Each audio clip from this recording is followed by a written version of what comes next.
The people able to beat Briscoe were those who boxed him, went side to side, in and out. He always became befuddled when he fought fellows like that. But anybody who fought him head on always lost to him. Huh? Hagler fought well in this fight. He must have. See, he outboxed him. But if he stayed there with him, he would outgame them. And his will and determination and a constant forward aggressiveness always managed to take the starch out of his opponent. See, that's what they had to do, the punch and move, punch and move.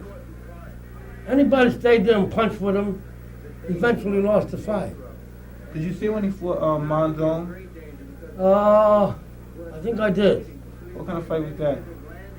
Well, the same kind of fight, only he kept on Monzon. Monzon didn't move from side to side. My recollection is those a vague one. But Briscoe kept coming all the time. Now, this is another reason why I didn't have the high opinion of Monzon that everybody else had, was the Briscoe fight, and the manner in which he reacted to that type of fight and that type of opponent.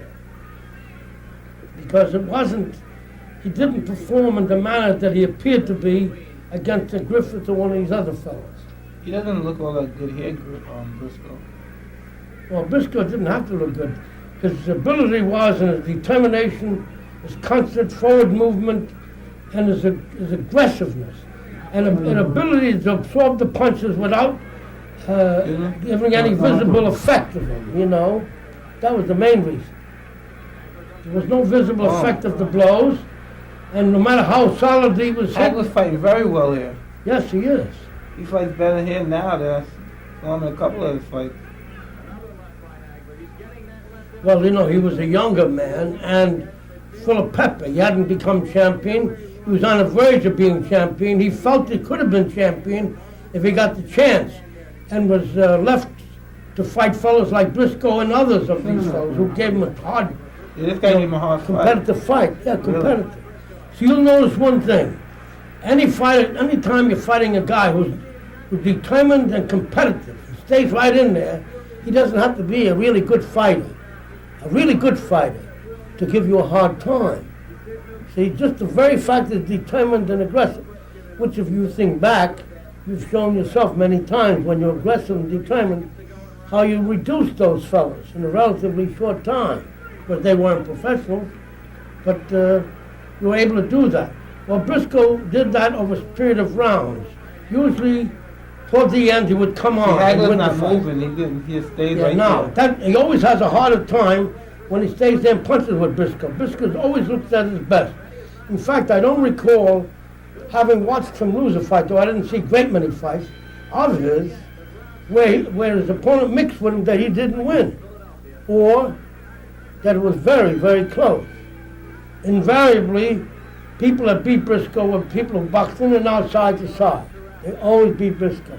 He never could cope with that kind of a fighter.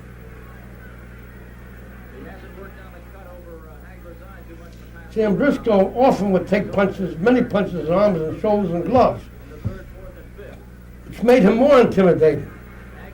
Briscoe created the impression of irresistible force when he fought his opponents, which in a long fight tended to diminish the other opponent and cause him to lose the fight, because he got the impression that they were up against this irresistible force. No matter how he got hit, they didn't realize they weren't hitting him in vulnerable areas. Usually hit him on the top of the head and so forth. Most of the blows seemed to be directed to the top of his head, as though the bald head draws the blow there for some reason, like a magnet. Because most of the punches hit there, and then again, if you notice that Briscoe never picks up his head. He always has his head on the chest. When people have the head on the chest, always give the impression that they're very tough and they got an iron jaw. They have an iron jaw because somebody's hitting them there. They hit them on the head, not on the jaw. And they're all like that when they're that way. See, Hagler, though he doesn't really keep his head high, nevertheless doesn't keep his chin down. It may happen one day that a guy will hit him on the chin because his chin is up in the air. And then they'll find out, they'll say, well, everybody will be saying, well, oh, he's getting old and he's this and that. Nobody says he got knocked down because he got hit on the chin. They'll say because he's getting old. But if he had his chin down as Briscoe, look how many years Briscoe fought. Over 20 years, maybe more than 22 years, whatever it was. Yeah, he's been around quite a few. Only because he keeps his chin down. He never gets hit on the jaw. And you talk to Briscoe, he's got all his wits about him, he's got all his senses about him, very much well aware of everything, which refutes what a lot of people say, that they get beat up too much or they get punch drunk. People that are known as punch drunk invariably have had a history of emotional instability. These people. And this goes on over the years. As Dr. Kaplan once said, what do they know about the fighter? Did they know him before he ever became a fighter? Maybe he had the same problem. Like we have a guy like Maxie Rosenblum, I always told you about him. Yeah, you don't. See, Maxie Rosenblum, they used to call him a name, just what, dopey, but he wasn't dopey. He had a voice impediment where, when he was young. And they used to think that he was punchy. Paul Bellenbach, who was deaf-mute, when he never learned to speak very clearly, everybody used to say he was punch drunk. Paul Bellenbach was not punch drunk. He was deaf-mute. And he just learned how to speak late in life. I think he told me that... What's the Star David for on this guy? Is he Jewish, Briscoe? What's that? Is Briscoe Jewish? Briscoe, no. Why do you have the Star David on his trunk? Oh, you mean his religion? Oh, yes, I'm sorry. I don't know whether or not he was. I never asked him, strangely enough. Probably if he has the Star of David. We have quite a few black people are Jewish, you know. Like one fellow said years ago, he said, it was bad enough I was black, he said, but I was Jewish besides. That's what he said. Well, it's true, but he's right. He is what he is, I guess, right? Yeah, of course. The main thing is he was able to survive and succeed. Sometimes these particular things that tend to inhibit other people act as an incentive, and a guy generates greater desire to succeed when they have this kind of a thing, you know. It's a good fight. Yes, it was. Well, with Briscoe, it's always a good fight if the other fellas want to fight.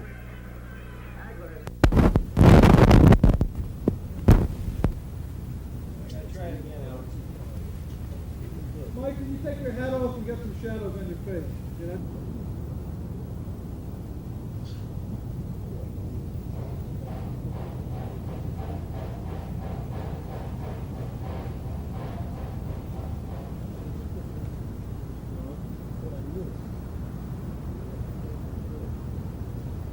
Stop. Go for it.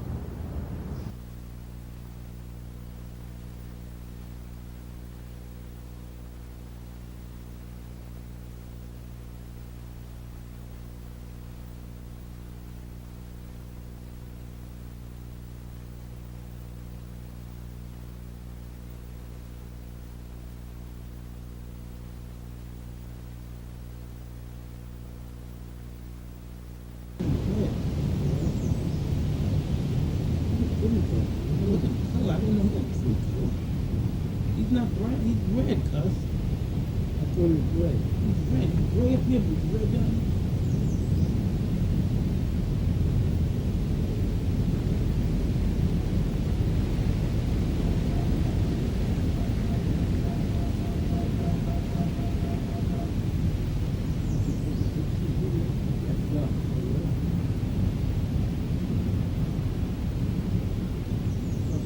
That's good from here. Okay. Oh boy. Hmm? It can't wait till my back heals. It can't wait till my back heals. Oh, well, I can't wait either. It feels like it's getting better. It has to be getting better, you know why? Right. If it's not getting better, I must be getting used to it. Because it feels better. Before I had to, I couldn't go to bed because if I go to bed, I was afraid it would get worse. Yeah. You know? And now it's a lot better. Only time it hurts now when I throw the round punches. You know? What do you mean, like this? Like, yeah. I thought it was only when you threw overhand. That too, because my shoulder goes up. Yeah. When I do the round ones, it's pull. I didn't know that. Back? Yeah, he said, come back. All right. Sorry. Come on. Nah, I'm just fooling with dogs. That's what supposed to affect us. Fighters, dogs always have fights. Fighters always have dogs. From the I time don't I like was a that kind boy. of dog, though, cuz. Huh? I don't like pit bulldogs. No?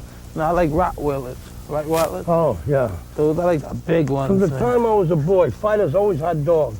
And strangely enough, or whether it's coincidence or not, most fighters love bulldogs, pit bulldogs, or boxers.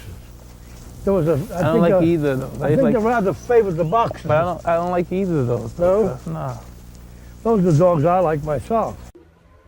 Hey man, I'm Mike Tyson. Really, subscribe to my YouTube channel to see more great videos.